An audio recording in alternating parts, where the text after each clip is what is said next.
Graduation লেভেলের একজন শিক্ষার্থীর ৫টা কাজ করা খুবই গুরুত্বপূর্ণ এবং উচিত আমি মনে করি। এবং এই ৫টা কাজ কোনো একাডেমিক কাজ না। আমি বলব না রিসার্চ করো, সিজি ভালো করো। আমি শেয়ার করব ৫টা নন একাডেমিক কাজ, 5 মোস্ট ইম্পর্ট্যান্ট নন একাডেমিক টাস্ক। সেই ৫টার ভিতরে আমি প্রথমেই বলবো বার্থ সার্টিফিকেট এবং এনআইডির কথা।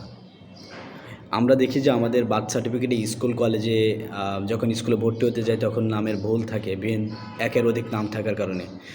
এটা অনেকেই খেয়াল করে কলেজ লাইফে এসে, বিশ্ববিদ্যালয় লাইফে এসে। তা আমি প্রথমেই বলবো বার্থ সার্টিফিকেট বা জন্ম নিবন্ধনে কোনো ভুল আছে কিনা সেটা সংশোধন করানো স্থানীয় ইউনিয়ন পরিষদের মাধ্যমে বা সিটি কর্পোরেশনের মাধ্যমে। সেই অনুযায়ী আইডি কার্ডটা করা, আইডি কার্ডে মা বাবার নাম অনেক ভুল থাকে, নিজের নামও ভুল থাকে, এগুলো কারেকশন করা। কারণ এগুলো খুবই ইম্পর্টেন্ট। আপনি চাকরি বলেন, আপনি যদি পড়ালেখা বলেন, আপনি কোথাও আপনার অ্যাক্সেস নেওয়ার জন্য, আপনি কোথাও ভর্তি হওয়ার জন্য এনআইডি কার্ড খুবই গুরুত্বপূর্ণ।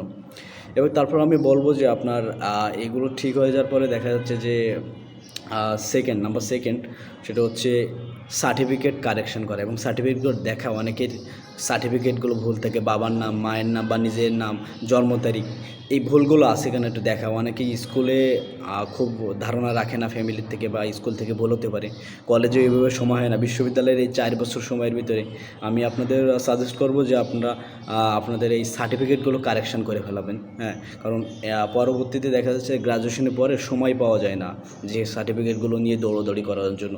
এই সময় আপনি বোর্ডে দৌড়োদৌড়ি করে, বিভিন্ন জায়গায় দৌড়োদৌড়ি করে সার্টিফিকেটগুলো কারেকশন করবেন। তারপর দেখবেন তাহলে আপনার হেলথটা কমে যাবে। এবং নাম্বার থার্ড, একটা ব্যাঙ্ক অ্যাকাউন্ট খুবই দরকার একটা ছাত্রের জন্য।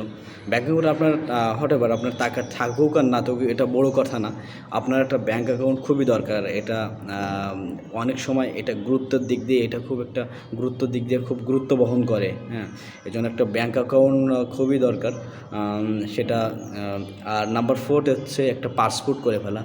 আপনার ন্যাশনাল আইডেন্টিটি কার্ড হচ্ছে আপনার নেটিভ আইডেন্টিটি, একটা দেশের আইডেন্টিটি, আপনি জাতীয় একজন আইডেন্টিটি। কিন্তু আপনার যখন পাসপোর্ট থাকবে তখন আপনার সেটা ইন্টারন্যাশনাল আইডেন্টিটি হয়ে যাবে। এবং পাসপোর্টটা করা থাকলে দেখা যাচ্ছে যে আপনার একটা কাজ গোছানো থাকলো। এবং 10 বছরের পাসপোর্টটা আমি সাজেস্ট করবো। আর নাম্বার 5 যে ইম্পর্টেন্ট কাজ আছে সেটা হচ্ছে আপনার স্কিল ডেভেলপ করা। সেটা হতে পারে technological skill, it can be Microsoft Office, Excel, PowerPoint, presentation skill, বা হতে পারে যে আপনার রিসার্চ মেথোডোলজির উপরে স্কিল, বা এই ধরনের অনেক স্কিল হতে পারে। তাহলে আমি আবার একটু রিক্যাপ করি। তারপর যে 5টা কাজ একজন স্নাতক পর্যায়ের শিক্ষার্থীর জন্য, সে বিশ্ববিদ্যালয়ের লেভেলে থাকুক বা কলেজ লেভেলে থাকুক, স্নাতক পর্যায়ে এই বিষয়গুলো খুবই দেখা যাচ্ছে। নাম্বার 1 হচ্ছে birth certificate and NID correction, যদি ভুল থাকে এটা দেখা ভালো। নাম্বার 2 হচ্ছে সার্টিফিকেট কারেকশান, সার্টিফিকেটে ভুল আছে কিনা, ভুল থাকলে এই সময়ের ভিতরে করে ফেলবেন। নাম্বার 3 হচ্ছে ব্যাঙ্ক অ্যাকাউন্ট ক্রিয়েট করা, সেটা যে কোনো ব্যাঙ্ক হতে পারে এবং এটা প্রয়োজনও আছে। এবং নাম্বার 4 হচ্ছে আপনার একটা পাসপোর্ট থাকা দরকার। কারণ পাসপোর্ট মানে আপনার একটা ইন্টারন্যাশনাল আইডেন্টিটি। অনেকে ফ্রিল্যান্সিং করেন সেক্ষেত্রে লাগে, বা অন্য আর লিঙ্কইনেও অনেক সময় পাসপোর্টটা আর কি ভ্যারি করে।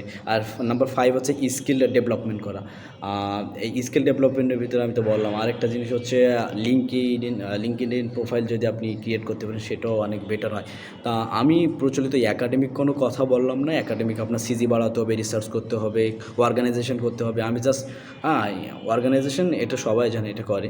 আমি জাস্ট নন একাডেমিক কিছু কাজের কথা বললাম। এইটা হয়তো কাজগুলো খুবই কম, কিন্তু এটা ইম্পর্টেন্ট বা গুরুত্বের দিক থেকে এই কাজগুলো অনেক বেশি। আপনি বেঁধে যাবেন আপনার ন্যাশনাল আইডেন্টিটি কার্ড, আপনার সার্টিফিকেট যদি ভুল থাকে, এই জিনিসগুলোর জন্য আলটিমেটলি বেঁধে যাবেন। সেজন্য একটু নজর দেওয়া দরকার, একটু সময় করে নিয়ে, হয়তো ভ্যাকেশান নিজের মতো সময় বের করে নিয়ে কাজগুলো আপনি করে ফেলাবেন। ডেলাই করবেন না। ডেলাই করলে আসলে দেখা যাচ্ছে যে আলটিমেটলি নিজেই ফেস করবেন। সো অনেক ধন্যবাদ। এবং এই রিলেটেড যদি আরও আপনাদের কোনো মন্তব্য থাকে বা কারেকশান বা অন্য এনআইডি কারেকশান বা সার্টিফিকেট কারেকশান, এ বিষয়ে যদি আপনাদের কোনো প্রশ্ন থেকে দেখেন বা বুঝতেছে না, তাহলে আসলে feel free to knock me, I am available response to you. যেহেতু আমি অলরেডি ফেস করছি এগুলো, এবং এই জন্য আমি আপনাদের হেল্প করতে পারবো। Thank you.